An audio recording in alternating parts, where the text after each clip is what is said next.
Honorable Justice Olatokunbo Kekereekun, the Chief Justice of Nigeria and the Chairman of Nigeria Judicial Council. All other protocols observed before I don't want to resurrect Latif Jakande.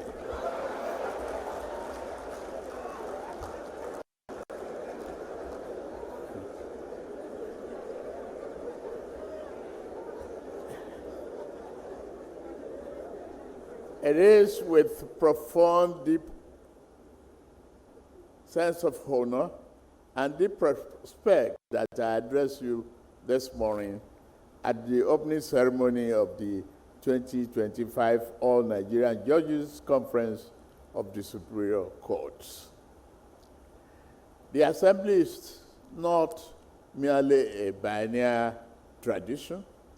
It is an extraordinary convocation of men and women upon whose wisdom, courage, and integrity rests the stability of our democracy. The protection of our Constitution, the preservation of the rights and liberty of Nigerians. You are the one.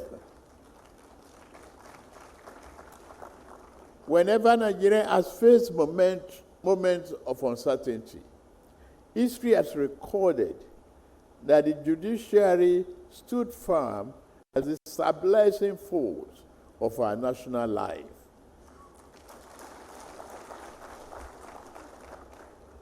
It is through the courage of the judges and their judicial pronouncements that tyranny has been restrained, constitutional order preserved, and the voice of justice amplified above the noise of division and despair. For this enduring role, I stand on behalf of the government and the good people of our country, our deepest gratitude and abiding respect.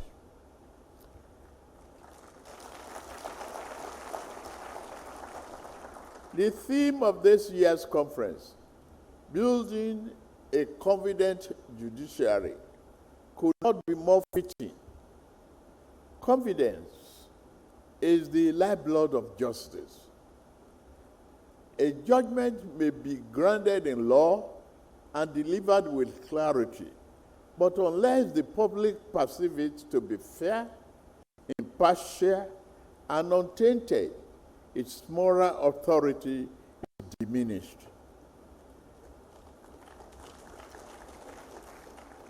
The confidence of the people is therefore not an abstract aspiration.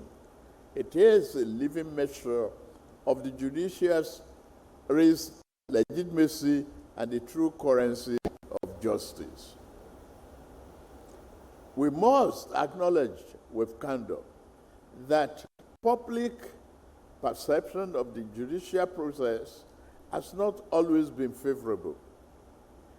Citizens have expressed frustration at delays, concerns about integrity, and anxiety over access to justice. These perceptions, whether wholly justified or not, cannot be ignored. They call upon us to reflect, to reform, and to restore. For ultimately, justice does not exist for the bench or the bar. It exists for the people.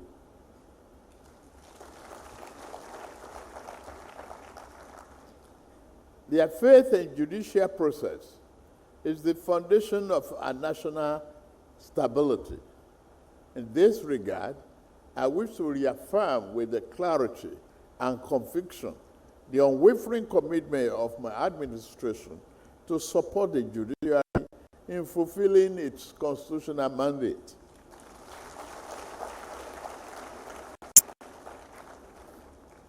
The judiciary does not exist in isolation. It functions within a larger democratic framework which all three arms of government must work in synergy with the mutual respect and shared responsibility to the Nigerian people. The executive, the legislature, and the judiciary must remain united by purpose, even when separated by function.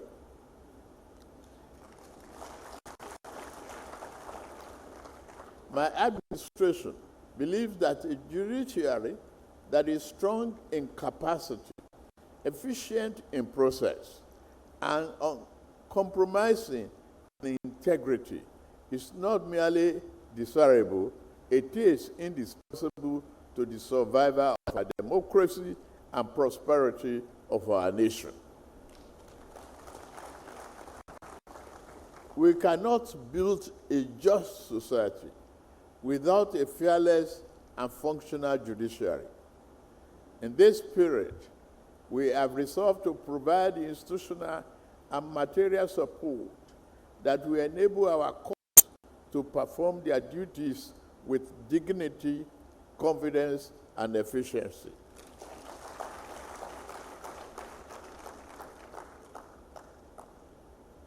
Support must be tangible, not ceremonial, and I mean it.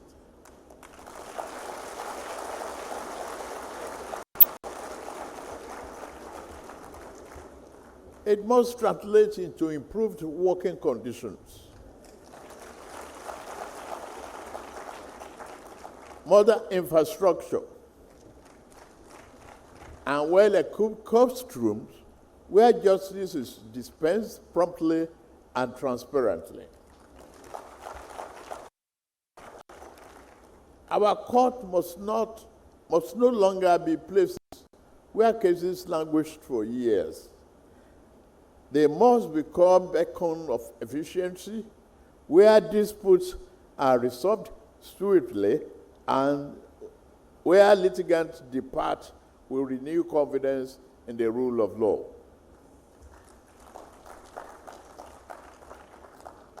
The modernization of judicial infrastructure remains a central priority. Technology is no longer a luxury, it is a necessity. The digitization of our court process, the adoption of integrated cases management system, and the provision of secured and reliable judicial facilities will receive sustained attention from this administration. A digital, transparent judiciary will not only improve efficiency, but also deepen accountability and public trust. We should not leave any of our courts behind in this transformation.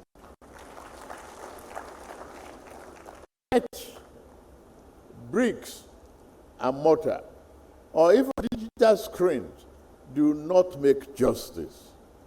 The true strength of the judiciary lies in the men and women who interpret the law and give life to its spirit. Our judges are the living custodian of justice. The caliber of their work defines the moral strength of the Republic. This is why judicial welfare, training, and independence are not privileges, they are imperatives.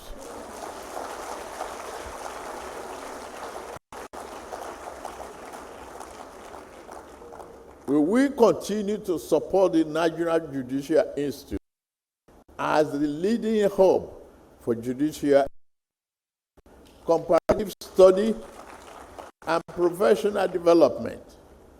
Continuous learning and intellectual renewal must remain the hallmark of the bench. The law evolves daily, and so too must those who interpret and apply it. We must ensure that our judges are not only equipped to interpret the law in contemporary times, but also empowered to shape it in accordance with constitutional values. However, let us be clear. No amount of reform can succeed if integrity is compromised.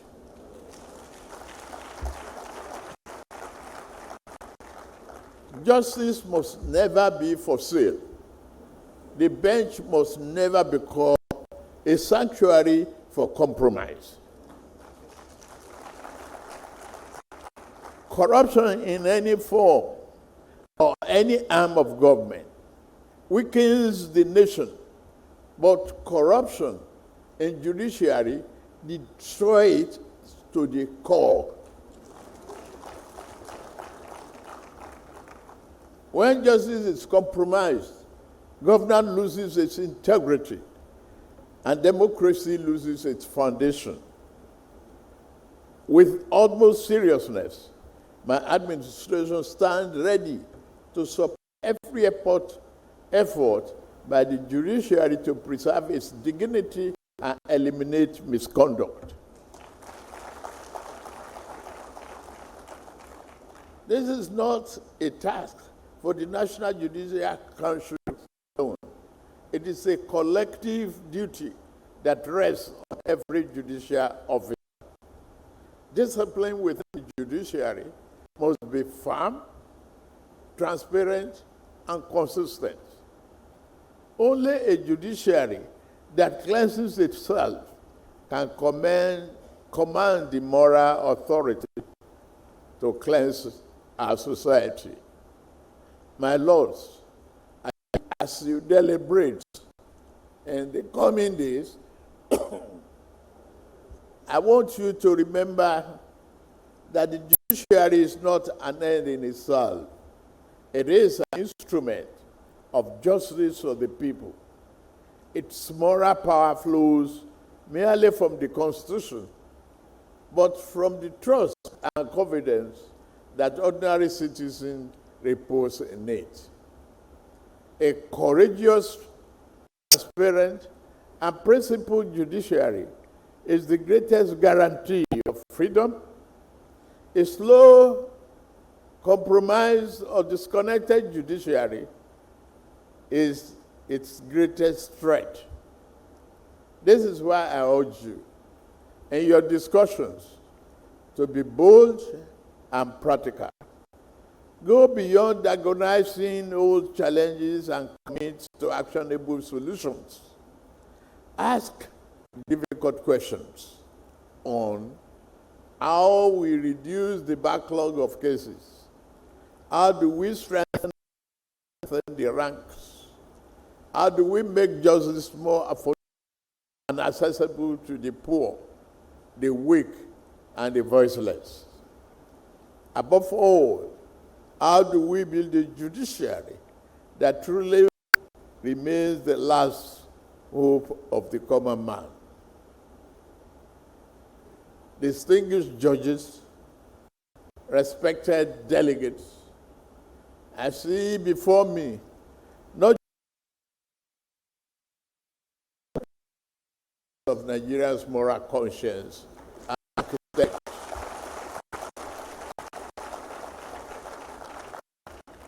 You are the architects of our democratic destiny.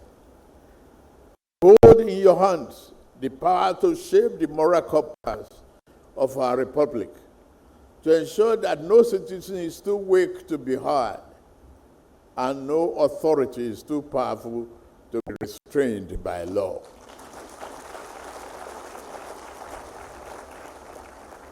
The task is weighty, but it's noble.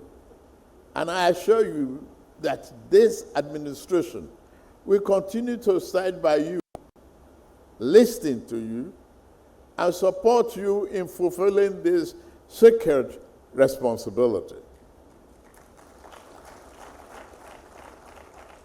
Let me conclude by reminding us that the story of our democracy is still being written.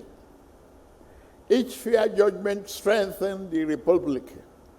Each courageous ruling preserved its soul.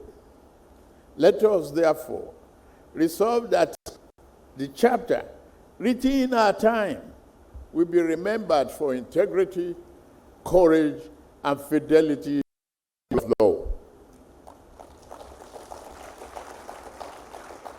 It is my honor, therefore, and a great privilege to declare open the 2025 All Nigerian Judges Conference of the Superior Courts.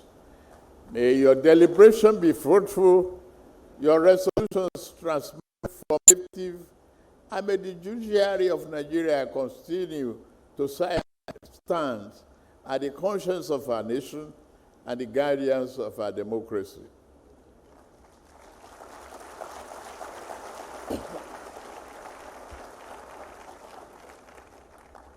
May God bless the Nigerian Judiciary, and may God bless the Federal Republic of Nigeria. God bless you all.